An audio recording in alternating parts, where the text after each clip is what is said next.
haatana aan soo qabto warbixin kale oo daabacay wargeyska Huffington Post ee ka soo baxa wadanka Mareykanka.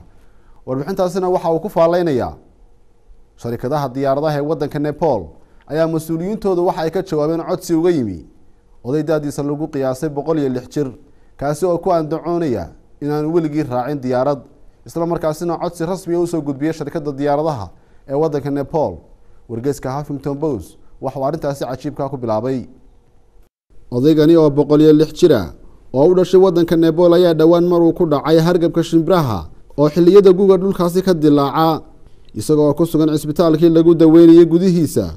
waxa uu shir jiraayad ku qabtay gudaha cisbitaalkaasi waxaana uu soo jeediyay codsi ku aadan sharikadaha diyaaradaha maalqabeennada iyo xukuumadda wadankaasi kaasi oo kaga dalbanaya in mar uun la saaro diyaarad ka hor inta aanu geeriyoonin. odaygani oo lagu magacaabo Botirai ayaa sheegay inuu dhashay 4 sanadood kadib markii lagu guuleystay dhismaha diyaaradii ugu horeysay wadanka Mareykanka taasi oo noqotay diyaaradii ugu horeysay ee aadami ku duulo. ilaa maanta uu 106 sano jiro aanu weligii raacin diyaarad sidaasi awgeedna uu doonayo inuu ka hor inta aanu geeriyoonin mar uu hawada ama cirka sida uu hadalka uu dhigay uu ku duulo diyaarad taasi oo sida uu tilmaamay uu ku sheegay in caafimaadkiisa ay didiilo u kordhin doonto. maarayaha suuqeynta u qaabilsan shirkadda Light Airline ee dalka Nepal ayaa warbaahinta u sheegay in shirkadoodu ay isla garteen inay fursadaasi ka faa'iideystaan isla markaasina odaygaasi ay u rumayso riyadiisa sidaasina ay diyaarad ay leeyihiin ay ku saareen kuwaasi oo soo mariyay gobollo fara badan oo ka tirsan wadanka Nepal.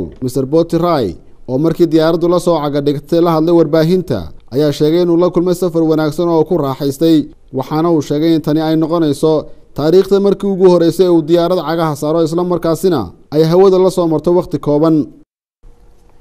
intaas haddii daawada ku soo dhaafno warbixintaasi uu daabacay wargeyska madaxa bannaan ee Huffington Post ee uu kaga warramayay odaygaasi da'da ah ee markii ugu horeysay codsaday in diyaarad lagu qaado.